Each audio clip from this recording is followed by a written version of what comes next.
Welcome to Sharpen the Blade. This is one of the best times to purchase an action camera, a GoPro. Dahil po, recently, just this September, ay nirelease po ang GoPro Hero 12. Sa kadahilanan po na inirelease po yung latest na model ng GoPro, ay bumaba po ang value or prices ng mga naunang models. Ito pong GoPro Hero 9, abili po namin maybe 2 months ago. Just this year lang din po. Ito po yung used, no? Ang average price niya or price range niya would be 14 to 16 depending on the condition niya. Pero po, nung pagka-release ng GoPro Hero 12, matutuwa po kayo sa presyo po ng GoPro 9.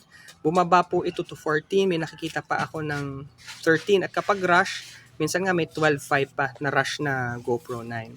Same way, ganun din po bumaba ang price ng GoPro 10, GoPro 11.